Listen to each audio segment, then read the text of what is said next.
Hello everyone, I am Professor Hatter. Welcome to my channel here. It is an exciting weekend. It is CIT weekend, everyone. And if you don't know what CIT stands for, it stands for Concordia Invitational Tournament.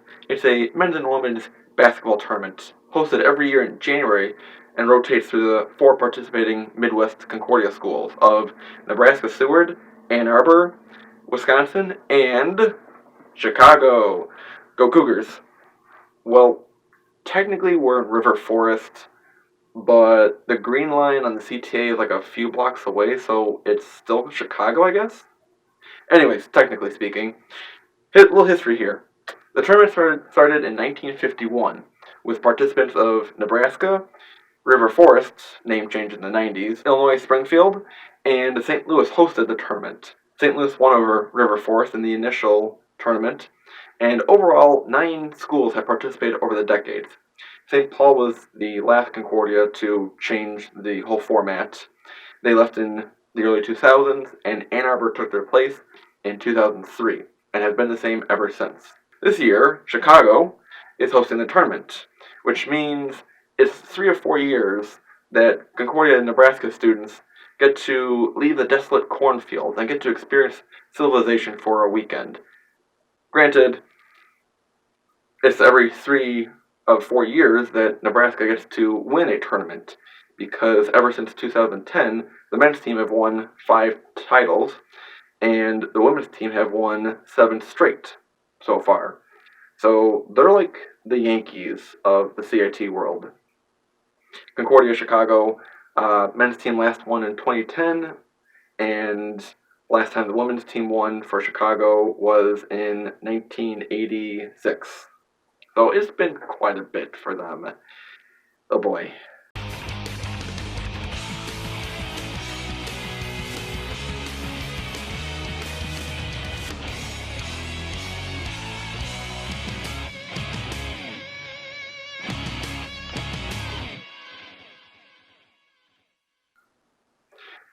Rest of the video, I'm gonna be like I was in college. Like when I was in Professor Statwald's world history classes during an exam, try to act like I know what I'm talking about. So, even though I have my notes here, let's see how this goes. So, to start off with the men's bracket, let's start with the Nebraska-Ann Arbor matchup. Looking at Nebraska, they are 14-6, 5-1 in January, and they're coming off of a good streak going into the CIT, which kind of brings good momentum for them. They hold their opponents to 42% for field goal attempts, for field goal made. They hold their opponents to 42% for field goal percentage, just over 31% for 3 points made, and they only allow about 69 points per game, compared to Nebraska scoring about 45% of their field goals, about 35% of their 3-point attempts, and they score about 78.5 points per game. That's a pretty good dominance there, comparing the points per game especially, and comparing the margins of what they score with the field goals and what they allow their opponents to score for the field goals. About a 25% difference. That's a pretty good number. Going into Ann Arbor, they are 6-14 right now, 1-4 in January on a 3-game losing streak. They allow 79.4 points per game. They allow opponents to score 47% of their field goals and 34% of 3-point attempts. On their side, they do score 77.1 points per game. They are 45% for field goal percentage made and 35.1% for 3-point attempts. So the numbers aren't too off, I would say, even though they allow a lot of points per game throughout the season. So far, even with the points that they score per game, they're kind of close matchups. But considering they're playing Nebraska, I don't know how much that's going to work out for them. And in the next matchup, it is Wisconsin versus Concordia, Chicago. Go Cougars! Wisconsin is currently 9-6. They are 4-2 in January, and they lost 1 game coming into the CIT, playing Chicago. They score about 79 points per game, 47% for field goal percentage, 29% for 3-point attempts, and pretty good with the rebounding. They don't allow as much with their field goal rating than points per game. They do have a bit of a higher margin with the points per game compared to being allowed and scoring. So that's a big factor, I would say. But hey, I'm just a pep band geek that played one time in the CIT. I don't know too much. Chicago is right now 6-9, 3-4 in January on a 3-game losing streak. So yeah, the momentum is not carrying well for them going into CIT, which doesn't help. For opponents, they're kind of like Ann Arbor in a way, where they allow more points per game for their opponents than they score points per game. They allow 83.3 points per game.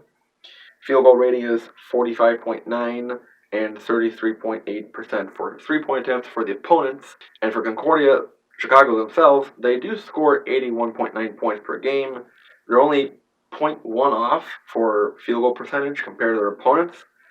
And they do actually do a better job with the 3-point attempts. So it's kind of like a living and dying by the threes until Steph Curry made it just a regular thing. So maybe Concordia Chicago is going to bring out the Steph Curry in them this tournament. Now to the women's brackets. Just like the men's side, it's Nebraska versus Ann Arbor, Wisconsin versus Chicago.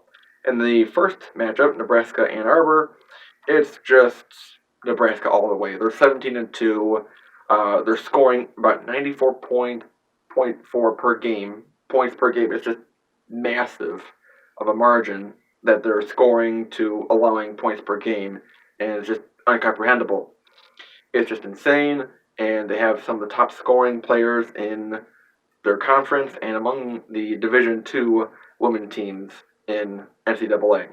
So, yeah, but granted, hold on a second. Don't you count out Ann Arbor just yet. They made some vast improvements from last year, being a single-digit winning season, to now having a 12-7 record. Vast improvement. Their prayers were answered. Going into January, they're 2-3, and they do have a loss before the CIT. So they had good momentum at the beginning of the season, and now it's kind of at a standstill. But hey, they're only allowing 59 points per game for their opponents, and allowing about 38% for field goal percentage. And they're scoring 68.4 points per game. Field goal rating is at 40%. 3 points at 30%. And it's going to be a good game, actually. It's going to be a pretty good game between Ann Arbor and Nebraska for the women's side. I'm going to like this matchup. Moving into the Wisconsin-Chicago game for the women's tournament, Wisconsin is on a really good roll here. They are 8-6 right now, but they are 6-0 in January on a 6-game winning streak. They are, as you would say in German, Brandgeraten. On fire. I had to throw some German in because Lutheran. Going into the last matchup for the women's tournament, it's Wisconsin and Concordia facing each other, and it's going to be a pretty good game. Wisconsin is 8-6 right now. They are on a 6-game winning streak. As they would say in German, they are Brandgeraten. That too.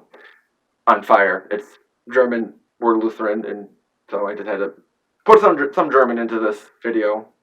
They're allowing opponents to score 57.4 points per game and holding them to 37% field goal percentage from the floor. Very good defense. On the other hand, they're a scoring machine. They're almost like Nebraska. Big point differential between scoring points per game and allowing points per game. Wisconsin is scoring about 70 points per game. Their field goal rating is at 41%, and 3-point attempts, 3-pointers, are at 35.1%. Pretty good shooting there. Now, for Chicago, they're 4-4 in January, but they're on a 3-game winning streak. They got the momentum going into CIT. They're hosting. They're going to have the home crowd, the home field advantage, home court advantage going for them, I think. They're allowing 66 points per game for their opponents, 41% for field goal percentage, and it's an okay number. They are scoring 61 points per game, kind of a difference between allowing more to scoring more. But I still think that 3-game winning streak coming into home is going to help them a lot. Now, the one stat I do like for Chicago is they're scoring about 20.9 points off of turnovers compared to allowing 18.3 points off of turnovers from opponents. I think that stat is key. I couldn't find that anywhere else on the other Concordia Athletic website, but I still think that turnover ratio is very key for the Cougar team. So, let's get into prediction time here, folks. Now, was the first game for the men's tournament, Nebraska versus Michigan. It's going to be an easy pick. It's going to be the Bulldogs of Nebraska. They're just going to be too dominant for Ann Arbor. And the turnover ratio is going to be in favor for Nebraska. And they're just going to be making easy layups, not layover, that's a plain thing, layups on Michigan. For the Wisconsin Concordia men's matchup, it's going to be a bit more interesting. It's more of a matchup to see who's going to get their butt whooped by Nebraska in the title game. But in this case, probably going to go with Wisconsin. Home court advantage, I wish helped more than you think it does. But the Cougars are on a 3-game losing streak. They're going to be probably living and dying by the threes, and that might not help so much. So we'll see how that goes up. Of course, go Cougars, but in a prediction sense, Wisconsin and Nebraska for the title game. For the women's side, between Nebraska and Ann Arbor, it's going to be a very good game. It's going to be a very competitive game. But of course, it's still going to be Nebraska pulling it out. And maybe just by 5 or 6 points, I think they're going to win by. It's going to be very close. That's what I'm predicting. It's going to be a close game. For Wisconsin and Chicago, women's matchup, it's going to be also a good, close game. Both teams are having a good streak going into the CIT, but then again, having 6-game winning streak compared to a 3-game winning streak, you would go with a 6-game winning streak team. But then again, Cougars are hosting this year. So I'm going to have the Chicago Cougars pulling the upset on Wisconsin, and it's going to be Nebraska and Chicago Cougars playing for the women's title game. So for the title games, very great games. Men's side, Nebraska, Wisconsin. It's going to be a close game. Nebraska's going to win by 8. My prediction there. Nebraska takes men's CIT title in 2020. For the women's title game, it's going to be Nebraska versus Chicago. And it's pretty obvious who's going to win, how dominant the team is playing. And it's going to be Chicago pulling the upset. I'm calling it, folks. I'm calling it. Chicago wins over Nebraska by 5. The students are going to storm the court, winning the 2020 Women's CIT. It's going to be epic, I tell you. It's going to be so epic, and it's probably going to be broadcasted on ESPN. It's going to be that epic. So I'm predicting the upset of Concordia, Chicago, winning over the 17-2 Nebraska Bulldogs. I'm calling it. It's going to be fun. It's going to be epic. Pep Band's going to be blaring the fight song. I think I remember how to play it. No. No, I don't. Someone does. That's why there's sheet music. Go Cougars. The CIT is a great time of year. It's when I can tune into ESPN 46 and watch the games all afternoon and night. And I'll be at work watching the games, and I'll probably have a customer interrupt me when I'm at work watching on my iPad, and I'll have to say, hold on, sir. I'm watching the CIT. Concordia has a lead. I'm never going to see this again until my own kids are at Concordia. Hold on a second. This is historic. This January Madness is a lot better than March Madness. It's more of a friendlier madness. Concordia students from all over the Midwest get to come together this weekend and get to hang out, go to the local restaurants in the area, get to dine on whatever food is in the area. I mean, Chicago's going to have the best food anyways, so might as well enjoy while you're here.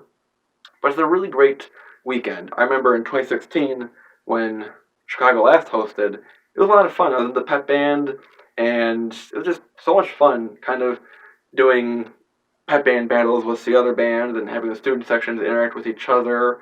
And even though we lost all 4 games, it was still a great weekend. So I hope you have a great weekend if you're going to CIT this weekend. I want you to enjoy yourself. I want you to make new friends. And overall, go Concordia. Oh, that's too bland. Yeah, we can't do that. As always, hands off to you for watching. Hope you all have a great day and great weekend. I'm Professor Hatter. Class is dismissed. Bye everyone. Go Cougars!